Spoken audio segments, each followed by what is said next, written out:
നിങ്ങളുടെ ഫേവറേറ്റ് സീരിയലുകൾ ടിവിയിൽ വരുന്നതിന് മുൻപേ സൺ നെക്സ്റ്റ് ആപ്പിൽ കാണാം. ഇനി എല്ലാവർക്കും മുൻപേ കാണൂ. ഇപ്പോൾ തന്നെ സൺ നെക്സ്റ്റ് ആപ്പ് ഡൗൺലോഡ് ചെയ്ത് സബ്സ്ക്രൈബ് ചെയ്യൂ.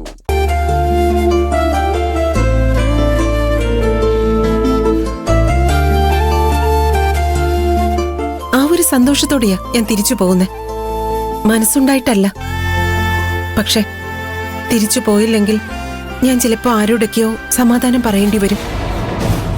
സമാധാനം പറയേണ്ടി വരൂ? ആരോട്? എന്തിന്? മാഡം പറഞ്ഞത് എനിക്ക് മനസ്സിലായില്ല. അത് ഹോസ്റ്റലിൽ താമസിക്കുന്ന കുട്ടികളുടെ പാരന്റ്സിനോട് ഞാൻ സമാധാനം പറയേണ്ടി വരുമെന്നാ ഉദ്ദേശിച്ചത്.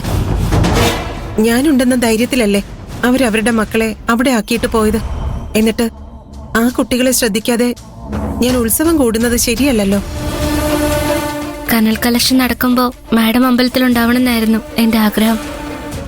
എനിക്കും ആഗ്രഹമുണ്ട് പാറു. 2 ദിവസം നിങ്ങളുടെ കൂടെ നിന്നിട്ട് എനിക്ക് മതിയായില്ല. ഇനിയും നിങ്ങളുടെ കൂടെ നിൽക്കണമെന്ന് എനിക്ക് നല്ല ആഗ്രഹമുണ്ട്. പക്ഷെ ആഗ്രഹിക്കുന്നതെല്ലാം നടക്കണമെങ്കിൽ അത് തലയിൽ എഴുതിയിരിക്കണം. മാഡം, ഒരു ദിവസം യാത്ര, 2 ദിവസം ഇവിടെ. മാഡത്തിന്റെ കൂടെ ചിലവഴിച്ച ആ 3 ദിവസം അതെനിക്ക് ഒരിക്കലും മറക്കാൻ കഴിയില്ല. നല്ലൊരു ഓർമ്മയായി അതെന്നും എന്റെ മനസ്സിലുണ്ടാവും. എന്റെ മനസ്സിലും. എന്നാ ഞാൻ പൊയ്ക്കോട്ടെ. മാഡം ബസ്സിലല്ലേ പോന്നേ? ബസ് സ്റ്റാൻഡ് വരെ ഞാനും വരാം. ശരി, വേണ്ട, ഞാൻ എടുക്കാം. ശരി എന്നാ, ബൈ.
പറയും മാഡം.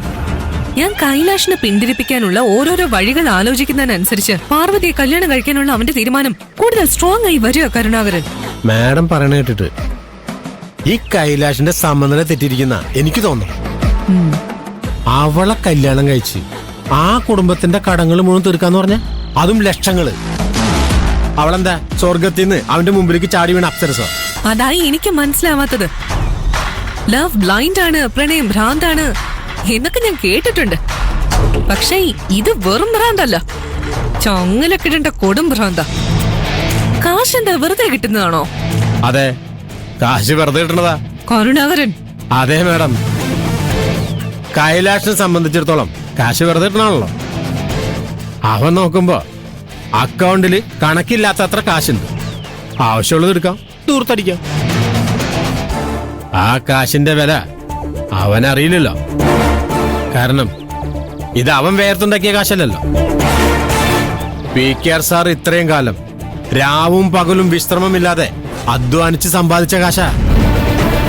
ഉറുമ്പ് അരിമണി സ്വരൂപിക്കുന്നത് പോലെ PKR സാർ സ്വരൂപിച്ചു വെച്ചതാ. അത് അവനതറിയില്ലല്ലോ. അതുകൊണ്ട് തന്നെ അവനെ സംബന്ധിച്ചിടത്തോളം കാശ് വെറുതെ കിട്ടണതാ. അവൻ അവളെ കെട്ടുന്ന സാഹചര്യം ഉണ്ടായ മാഡം കുറിച്ചു വെച്ചോ, അവൻ ഈ ഗാർമെന്റ്സ് അവൾക്ക് എഴുതി കൊടുക്കും. ഈ കമ്പനിയുടെ ടോയ്ലറ്റ് ക്ലീൻ ചെയ്ത് നടന്നവളെ ഞാൻ മാഡം എന്ന് വിളിക്കേണ്ടി വരും.